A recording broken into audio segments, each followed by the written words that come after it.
Hello everyone, welcome back to एफएंड academy. आज का जो हमारा लेक्चर होगा बेसिकली इसमें हम क्या करेंगे, इसमें महायाना जो स्कूल्स है उसको डिस्कस करने की कोशिश करेंगे।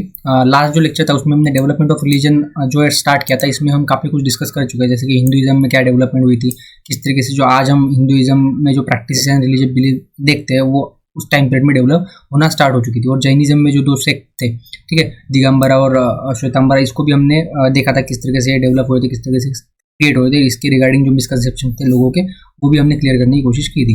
अभी आज क्या करेंगे, हम आज बुद्धिज्म को कवर करेंगे। इसमें बेसिकली हमारा जो टारगेट होगा वो होगा महायाना बुद्धिज्म को कवर करना, क्योंकि हमारा जो सिलेबस है पोस्ट मॉडर्न पीरियड, ये जो टॉपिक है इसमें महायाना बुद्धिज्म के बारे में पूछा गया है, तो क्वेश्चन यही पे आएगा। बुद्धिज्म को तो हम कवर कर चुके हैं लास्ट कुछ लेक्चर्स में, जब हमने बुद्धिज्म को डिस्कस किया था, मतलब जब हमने महाजनपथ वगैरह को कवर किया था, तो हम बुद्धिज्म को डिस्कस कर चुके थे। तो लास्ट लेक्चर में हमने क्या देखा था कि इस तरीके से ये जो टाइम पीरियड था पोस्ट मॉडर्न पीरियड, इसमें हर रिलीजन में जो इमेज वर्शिप वगैरह स्टार्ट हो जाती है। और डिवोशनलिज्म जो है, डिवोशनलिज्म मतलब कि भक्ति कल्ट वगैरह यहाँ पे डेवलप हो रहा है हर रिलीजन में, चाहे वो हिंदुइज्म हो, चाहे वो जैनिज्म हो, चाहे वो बुद्धिज्म हो। तो इसको ही हम आगे कंटिन्यू करने की कोशिश करेंगे। बुद्धिज्म में हम पहले देख लेते हैं कि बुद्धिज्म को एक थोड़ा क्या मतलब इसमें चेंजेस वगैरह किस तरीके से आ रहे थे। तो यहाँ पे सिमिलर लाइन्स पे जो है चेंजेस आपको बुद्धिज्म में भी देखने को मिलेंगे, ठीक है। तो यहाँ पे दो स्कूल्स जो है उनको यहाँ पे डिस्कस किया गया है, एक तो महायाना स्कूल, दूसरा हिनायाना स्कूल। महायाना स्कूल मतलब जो ग्रेटर व्हीकल्स है ना, मतलब जिनको कहा गया है कि ये थोड़े महान है, और हिनायाना मतलब कुछ थोड़ा जिनको थोड़ा लेजर व्हीकल्स कहा गया। अभी ऑब्वियसली ये जो टर्म्स है ना, टर्मिनोलॉजी महायाना और Hinayana, greater vehicle, lesser vehicle, ये हिनायानीज जो थे इन्होंने तो डेवलप नहीं की होंगी, तो ये महायाना स्कूल वालों ने डेवलप की थी। और हिनायाना ऐसे किस चीज़ों में मानते ही नहीं है। हिनायाना वालों का ये कहना है कि हम ओरिजिनल जो बुद्धिज्म है उसको फॉलो करते हैं, हम इन टर्मिनोलॉजी में नहीं मानते महायाना हिनायाना वगैरह। हम जो गौतम बुद्ध की जो फिलोसॉफी थी उसको कैरी फॉरवर्ड कर रहे हैं, उन्होंने जो कहा था हम उसको वैसे की वैसे ही फॉलो करते हैं। महायानीज जो थे ना, इन्होंने काफ़ी चेंजेस वगैरह बुद्धिज्म में लाए थे, जैसे कि ये देखो यहाँ पे आपको देखने को मिला कि इमेज वर्शिप जो है ना, इमेज वर्शिप वगैरह, या फिर जो श्राइन वगैरह जो होते हैं, टेम्पल वगैरह, इसमें जो इमेज की पूजा वगैरह करना गौतम बुद्ध की और बोधिसत्व की, ये इन्होंने स्टार्ट किया था। मतलब जो ओरिजिनल जो फॉर्म था, जो प्योर फॉर्म था बुद्धिज्म का, वो यहाँ से चेंज होता हुआ आपको देखने को मिलेगा। अभी यहाँ पे सेंट्रल डिफरेंस क्या है कि महायाना जो है ना, इनका हाईएस्ट गोल है कि बोधिसत्व को अटेंड करना, है ना, बोधिसत्व बनना। और जो ये हिनायाना है, इनका हाईएस्ट गोल जो है वो होता है अरहत बनना। अभी देखो सबसे पहले तो ये बोधिसत्व और अरहत में क्या डिफरेंस है, इसको हम थोड़ा कवर कर लेते हैं, मतलब एकदम एक बार जान लेते हैं ताकि आपको थोड़ा समझ में आसानी हो। देखो यहाँ पे बताया गया है कि अरहत मतलब क्या होता है। Arhat is one, Arhat is one who strive to attain nibbana, nibbana means nirvana, मुक्ति, साल्वेशन, ठीक है। having achieved the goal for himself disappear from the cycle of samsara, samsara मतलब ये जो डेथ एंड बर्थ की जो साइकिल है, इससे वो डिसअपियर हो जाएगा। मतलब अभी ना उसका जन्म होगा, पुनर्जन्म होगा, ना कुछ भी, मतलब उसने निब्बाना, निर्वाणा, साल्वेशन, मुक्ति वगैरह उसको मिल गई, वो हो गया अरहत, है ना। और जो बोधिसत्व होता है वो क्या होता है, तो he has attend the great wisdom, enlightenment उसको मिल गई, है ना, लेकिन उसने अरहत बनने के लिए थोड़ा मतलब वो रुक गया, है ना। उसको ग्रेट विजडम मिल गया, एनलाइटमेंट मिल गई, अभी वो अरहत बन सकता है लेकिन वो बन नहीं रहा है, he is not getting salvation, ठीक है। क्यों? क्योंकि उसको लोगों की मदद करनी है ना, उसको बुद्धा बनना है, उसको बोधिसत्व का कंसेप्ट जो है वो पसंद है। उसको कहना है कि मुझे लोगों की मदद करनी है, हेल्प करनी है, दुनिया में जो सफरिंग्स है वो खत्म करनी है। तो ये हो गया अरहत और बोधिसत्व में डिफरेंस। मतलब सिंपल वर्ड्स में अगर आप बोलो तो ये सपोज बैटरी है, 100% बैटरी चार्ज होगी मतलब अरहत, है ना, और 70% बैटरी चार्ज होगी मतलब बोधिसत्व। 30% जो बैटरी चार्ज होने की इस टाइम पीरियड में वो लोगों के लिए भलाई करेंगे। सिंपल वर्ड में थोड़ा समझाने के लिए ये एग्जाम्पल आप समझ सकते हो, ठीक है। ठीक है, अरहत और बोधिसत्व में कंसेप्ट अभी आपका क्लियर हो गया होगा। तो आगे बढ़ते हैं, देखते हैं अभी इसमें बुद्धिज्म में क्या है, ठीक है। तो यहाँ पे क्या है, तो सेंट्रल डिफरेंस क्या था महायाना और इसमें, कि हाईएस्ट जो गोल था वॉज नॉट अटेनिंग निर्वाणा, निब्बाना या निर्वाणा या साल्वेशन लेना, ये महायाना का हाईएस्ट गोल नहीं था। मतलब cycle of life and death से डिसअपियर होना, ये इनका हाईएस्ट गोल नहीं था। मतलब इनका हाईएस्ट गोल था बोधिसत्व को अटेंड करना। One who although has attained perfection for himself, लेकिन उसने निर्वाणा को चुना ही नहीं, so as to continue in the world for ages and work for the spiritual welfare of others, लोगों की सफरिंग्स को दूर करना उसका मेन एम है। तो यही डिफरेंस है महायाना स्कूल और हिनायाना स्कूल में। हिनायाना स्कूल वालों का क्या कहना है कि हमें कोई लेना देना नहीं लोगों से, इंडिविजुअल जो साल्वेशन है वो इंपॉर्टेंट है। हर व्यक्ति जो खुद के लिए मुक्ति पा सकता है अगर वो इस टाइम, मतलब जो गौतम बुद्ध ने जो बताया है जो फिलोसॉफीज है उसके ऊपर चले तो। लेकिन महायाना का कहना है कि नहीं, हमें लोगों की भी मदद करनी चाहिए। तो ग्रेट कंपैशन मतलब महाकरुणा, और यूनिवर्सल अल्ट्रुइज्म मतलब ऐसे काम जिसमें आप लोगों के लिए भलाई के बारे में सोच रहे हो, ये जो है ना, ये बोधिसत्व कंसेप्ट के लिए सेंट्रल आइडियाज है ना। And decide a special messianic appeal. Messianic मतलब कि एक तरह मसीहा की तरह की अपील है that inspire the bhakti and self surrender to lofty minded and merciful Bodhisattva. मतलब कि यहाँ पे देखो भक्ति या फिर जो पूजा पाठ है यहाँ से स्टार्ट होगी, क्योंकि अगर आप खुद मतलब देखो समझो, अरहत बनना मतलब क्या है? अगर आप अरहत बन रहे हो तो आप सेल्फ सफिशिएंट हो, है ना, और हर कोई अरहत बन सकता है, ये ऐसा हिनायाना स्कूल का मानना है। मतलब किसी को किसी की हेल्प करने की जरूरत नहीं है। लेकिन जहाँ पे ये बोधिसत्व वाला कंसेप्ट आ गया ना, यहाँ पे क्या हो जाएगा, यहाँ पे लोग पूजा करने लग जाएंगे बोधिसत्व की, क्योंकि ये हमें मुक्ति दिलाएगा, ऐसा उनका मानना है। तो ये बेसिकली बुद्धिज्म का तो कहना ये नहीं था, है ना। तो हिनायाना स्कूल ये कहता है कि नहीं, हर कोई अरहत बन सकता है, हर किसी को इंडिविजुअल सैल्वेशन के बारे में सोचना चाहिए। लेकिन महायाना वाले कहते हैं कि नहीं, लोगों की हमें मदद करनी चाहिए, दुनिया में बहुत सफरिंग है, इस सफरिंग को हमें खत्म करना चाहिए। तो यहाँ पे डायरेक्ट रिजल्ट क्या हुआ इन आइडियाज का? डायरेक्ट रिजल्ट ये हुआ कि यहाँ पे बुद्धा का डेइफिकेशन स्टार्ट हो। डेइफिकेशन मतलब कि उनको भगवान बनाना, है ना।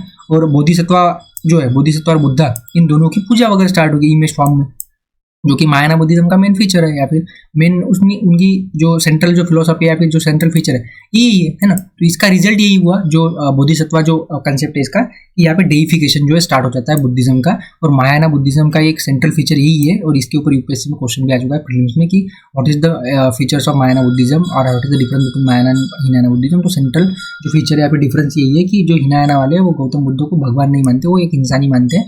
लेकिन जो हिनायाना मतलब महायाना वाले दैट उनको भगवान वगैरह भी मानते हैं, ठीक है। तो देखो अभी आगे क्या है। तो देखो पहले क्या होता था, पहले जो ओल्डर जो फेथ थे ना, अर्लियर जो फेथ थे, इसमें गौतम बुद्ध जो है ना, इनको वर्शिप किया जाता है। ऐसा नहीं कि इनकी वर्शिप नहीं, इनकी पूजा नहीं होती थी, लेकिन पूजा होती थी, लेकिन बोधि ट्री की होती थी, उनकी नहीं होती थी, ठीक है। और वो भी कंपलसरी नहीं था, it was not compulsory, mandatory नहीं था, बस मतलब जिसको मर्जी वो करेगा, जिसको नहीं है वो नहीं करेगा, ठीक है। लेकिन महायानिज्म में क्या होगा, महायानिज्म में देखो जब कनिष्क ने इसको पॉपुलराइज किया ना, मतलब कनिष्क ने इसको पैटर्नाइज किया, पॉपुलराइज किया, कश्मीर में 4 बुद्धिस्ट काउंसिल भी हुई। उसके बाद स्तूपाज एंड चैत्याज जो है ना वो काफी बड़े नंबर्स में, और स्तूपाज और चैत्याज में क्या होती थी, पूजा पाठ होते थे, है ना, ठीक है। So it also mark greater use of Sanskrit in Buddhist scriptures and growth of Buddhist pantheons and mythology consisting of 5 Dhyani Buddha. देखो यहाँ पे अभी महायाना बुद्धिज्म में काफी कुछ चेंजेस आते हैं। संस्कृत जो लैंग्वेज है वो भी बुद्धिज्म में भी यूज होना स्टार्ट हो चुका था, और यहाँ पे एक माइथोलॉजिकल स्टोरीज भी डेवलप होना स्टार्ट हो चुकी थी, जो जैसे कि फॉर एग्जांपल मैत्रा मतलब कौन है, ये फ्यूचर बुद्धा है। जब लोगों मतलब दुनिया में जब बहुत सारा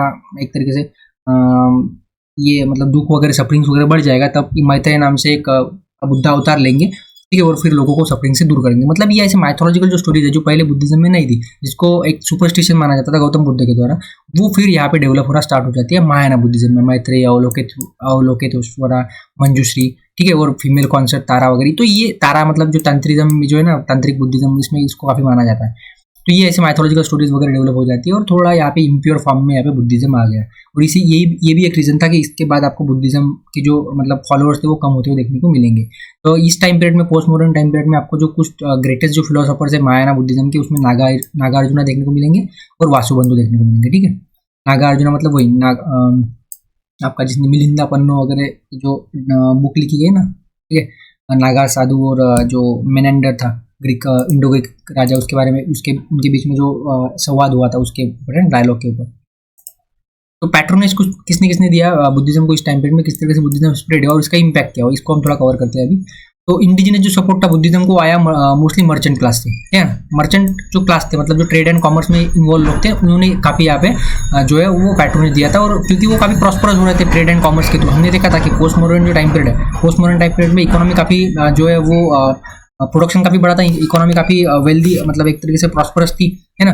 तो ट्रेड एंड कॉमर्स बढ़ने की वजह से जो मर्चेंट जो कम्युनिटी थी वो काफ़ी प्रॉस्परस हो रही थी। और जो ब्राह्मणिज्म जो था उसमें मर्चेंट कम्युनिटी या फिर जो थे ना, उनको एक तो वैश्य का स्टेटस था या फिर शूद्र का स्टेटस था, तो समाज में इनको स्टेटस कम था, तो इसलिए क्या करते थे, ये बुद्धिज्म को थोड़ा सपोर्ट करते थे। इनका ऐसा कहना था कि बुद्धिज्म जो है उसको हमें फॉलो करना चाहिए। तो फॉरेन इन्वेडर्स जो थे ना, उन्होंने भी बुद्धिज्म को सपोर्ट किया था। क्यों? क्योंकि उस टाइम पीरियड में, पोस्ट मॉडर्न टाइम पीरियड में जो है वो एक तरीके से हिंदुइज्म में इनको एसिमुलेट करने के लिए कोई प्रोसीजर नहीं थी। हमने इसको डिटेल में देखा जब हमने सोसाइटी को कवर किया लास्ट कुछ 1-2 लेक्चर्स, आप देखो, है ना। हमने इसको बताया कि किस तरीके से फॉरेन इन्वेडर्स को जो है वो हिंदुइज्म में बाद में अडॉप्ट किया गया, उसके लिए क्या प्रोसीजर थी, और किस तरीके से सेकंड ग्रेड क्षत्रिय उनको कहा गया था जो फॉरेन इन्वेडर्स थे। तो इसलिए उनको इनिशियली जो है वो बुद्धिज्म में सपोर्ट मिल जाता, तो उन्होंने भी बुद्धिज्म को फिर सपोर्ट करना स्टार्ट कर दिया। फिर इंडो ग्रीक जो है मिनांडर, कुशानार, स्पेशली कनिष्क, इन्होंने तो मिशनरीज भेजी थी फॉर स्प्रेडिंग बुद्धिज्म, है ना। तो ये सपोर्टर्स थे बुद्धिज्म के। They had a Buddhist symbol on their coins. ये जो राजा महाराजा है इनके कॉइन्स पे बुद्धिस्ट सिंबल भी आपको देखने को मिलेंगे, along with the Indo Greek जो गॉडेस थे उनके गॉड गॉडेसेस वगैरह। तो या इस टाइम पीरियड में थ्रू ट्रेड ये जो बुद्धिज्म था, ये जो western central Asia, China, south east Asia में भी यहाँ स्प्रेड होता आपको देखने को मिलेगा। ठीक है, वेस्टर्न घाट में कुछ माउंटेन पासेस है ना, वहाँ पे भी रेस्टिंग प्लेसेस वगैरह होते थे, है ना, सप्लाई हाउसेज वगैरह होते थे, बैंकिंग हाउसेज वगैरह होते थे। तो उनके थ्रू भी बुद्धिज्म जो है काफ़ी फैला है, क्योंकि इसी टाइम पीरियड में या फिर इसी लाइन पे जो बुद्धिस्ट केव मोनास्ट्री वगैरह होती थी, जहाँ पे ये कारवांस वगैरह रुकते थे, रेस्ट करते थे, तो वो फिर वहाँ पे डोनेशन वगैरह भी करते थे। और ये जो मोनास्ट्रीज थी ना, ये एक तरीके से वेल्थ की रिपोजिटरी बन चुकी थी। क्यों, किस तरीके से, क्योंकि ये जो लोग थे ना, ये जो मर्चेंट वगैरह थे, लाइविश डोनेशन देते थे इनको। फिर ये बैंक का भी एक तरह से काम यहाँ पे करना इन्होंने स्टार्ट कर दिया था मोनास्ट्रीज में। बैंक का काम करते थे, मतलब है ना, लोन वगैरह देना, डिपॉजिट रखना, है ना। फिर अगर आप देखो ना, कुछ ऐसे मोनास्ट्रीज मिले, बुद्धिस्ट मोनास्ट्रीज, जहाँ पे काफ़ी ऐसे कॉफिन्स मिले, काफ़ी ऐसे रूम्स मिले जहाँ पे किसी भी तरीके की लाइट नहीं आती थी, और ऐसा माना जाता है कि वहाँ पे धन वगैरह रखा जाता था, ये जो मर्चेंट वगैरह थे उनका। ठीक है, मतलब कि बैंकिंग हाउसेज की तरह ये काम कर रहे थे कारवान्स के लिए। जो कारवान मतलब जो ट्रेड एंड कॉमर्स वगैरह करने वाले जो लोग होते हैं, जो ट्रैवल करते थे उस टाइम पे, उनके लिए, है ना, रेस्टिंग प्लेस भी काम करता था और सप्लाई हाउसेज की तरह भी काम करता था, और बैंकिंग हाउस की तरह भी काम ये बुद्धिस्ट मोनास्ट्रीज करती थी। और इसी वजह से इनको काफ़ी ज़्यादा डोनेशन वगैरह जो ये मर्चेंट कम्युनिटी से मिला करता था। ठीक है, अभी जो इमर्जेंस ऑफ महायाना बुद्धिज्म, जो हमारा सेंट्रल जो आइडिया या फिर सेंट्रल जो टॉपिक है इस टाइम, इस टॉपिक का पोस्ट मॉडर्न पीरियड में जो हमें डिस्कस करना है, वो उसको हम थोड़ा कवर करने की कोशिश अभी यहाँ पे करते हैं। तो इंडियन जो बुद्धिज्म है, इसमें जो 200 BC से 300 CE का जो टाइम पीरियड है ना, इसमें महायाना बुद्धिज्म को काफ़ी इंपॉर्टेंस दिया गया है, और यहाँ पे ही महायाना बुद्धिज्म के जितने भी फीचर्स है वो डेवलप होते हैं। तो ये जो टर्म्स है ना, हिनायाना और महायाना, ये हमने पहले डिस्कस किया कि ये महायाना जो है, महायानीज जो इन्होंने कॉइन की थी, और इसीलिए हिनायाना इसको फॉलो, मैंने हिनायाना जो फॉलोअर्स है इसको एक्सेप्ट नहीं करेंगे ऑब्वियसली। तो ये जो महायानी जो स्कूल है ना, ऐसा नहीं कि अचानक से डेवलप हुआ, ये ओल्डर जो महासंघ का जो स्कूल था बुद्धिज्म में, बहुत सारे स्कूल हुआ करते थे ना, तो उसमें से ही डेवलप हुआ था।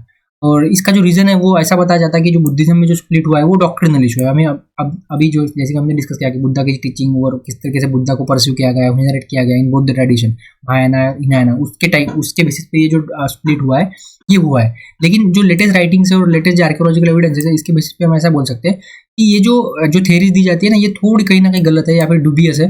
तो थोड़ा इसको कवर करने की कोशिश करेंगे, किस तरीके से ये जो इमर्जेंस ऑफ महायाना बुद्धिज्म या फिर जो स्प्लिट हुआ था वो एब्रप्ट हुआ था कि नहीं हुआ था। जैसे कि हमने लास्ट लेक्चर में जैनिज्म के बारे में देखा था, तो उसको थोड़ा हम देखते हैं कि क्या ये एब्रप्ट चेंजेस थे या फिर महायाना बुद्धिज्म या फिर हिनायाना बुद्धिज्म एक साथ ही रहती। तो थोड़ा हम कवर करते हैं, अभी देखते हैं यहाँ पे।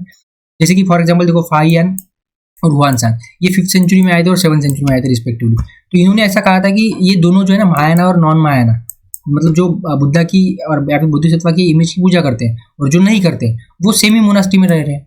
तो मतलब 4 बुद्धिस्ट काउंसिल हो चुके हैं, है ना, कश्मीर में। हमें जनरली ऐसा देखने को मिलता है, पढ़ने हमने ऐसा पढ़ा है, हम ऐसा मानते हैं कि 4 बुद्धिस्ट काउंसिल के बाद दोनों में एब्रप्ट एक तरीके से स्प्लिट हुआ था और अलग अलग ही रहने लगे थे, है ना।